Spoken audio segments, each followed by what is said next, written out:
Hai guys, biomolekul di sini masih tentang sistem reproduksi pada manusia. Di dalam episode kali ini kita akan mencoba memahami tentang fertilisasi dan kehamilan. Cobalah mengerti. Jika sel telur alias ovum yang dilepaskan atau diovulasikan dari ovarium memasuki tuba falopi, lalu di sana bertemu dengan sperma, sperma itu akan bergerak menuju sang ovum. Bagian kepala sperma akan masuk ke dalam sel telur atau ovum dan meninggalkan bagian ekornya di luar ovum. Proses inilah yang menjadi awal terjadinya fertilisasi. Fertilisasi adalah proses peleburan inti sel sperma dengan inti sel telur sehingga membentuk zigot, sebuah proses yang sekali lagi terjadi di tuba falopi. Buat saya, bentuk sel sperma itu seperti seekor kecebong, ada kepalanya, lalu ada bagian tengah. Di kecebong sih nggak ada bagian tengahnya. Lalu bagian ekornya. Ekor ini adalah sebuah flagela alias bulu cambuk. Bagiannya dipakai oleh sperma untuk berenang-renang ke arah tujuan sel telur tentu saja. Sementara di bagian tengah terdapat mitokondria. Ingat, mitokondria adalah organel sel yang berfungsi sebagai generator atau pembangkit tenaga pada sel. Mitokondria melakukan proses respirasi, sebuah proses yang menghasilkan energi. Di bagian kepala sperma terdapat inti sel berisi materi genetik kromosom DNA tuh yang membawa sifat-sifat yang akan diturunkan dari orang tua kepada keturunannya.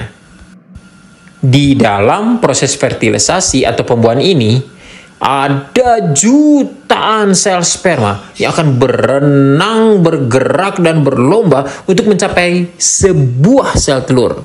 Namun pada akhirnya hanya ada satu yang akan berhasil membuahi sel telur tersebut.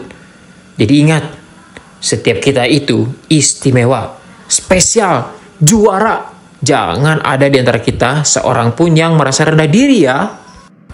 Nah, zigot yang terbentuk sebagai hasil peleburan sperma dan sel telur ini kemudian akan berkembang menjadi embrio. Sambil berkembang, embrio akan terus bergerak menuju ke rahim alias uterus. Kemudian nanti dia akan menanamkan dirinya di sana di uterus, di endometrium tepatnya, dinding rahim.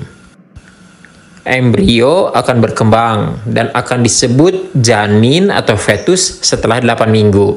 Umumnya embrio itu lalu janin nantinya akan berkembang di dalam kandungan seorang ibu sehingga nanti siap dilahirkan itu selama 280 hari, 40 minggu lah, 9 bulan 10 hari kurang lebih.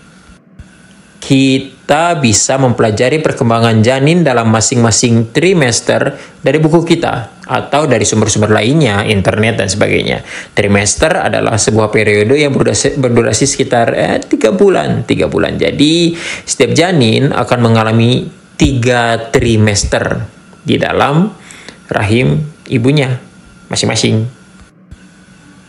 Masa kehamilan adalah masa yang penting, tapi juga rentan, baik bagi ibu dan calon bayi.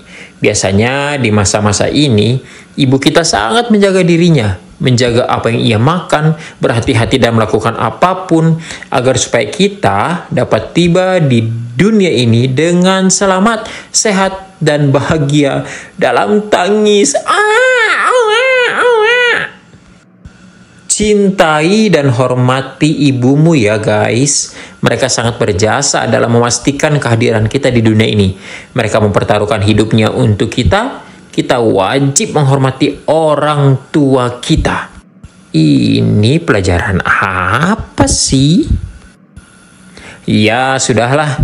Demikianlah episode kali ini. Semoga bermanfaat ya. Jangan ragu untuk menuliskan pertanyaan di kolom komentar. Saya akan dengan senang hati berdiskusi dengan teman-teman semua, menjawab semua pertanyaan yang diberikan. Sudah ya, bye. Be strong.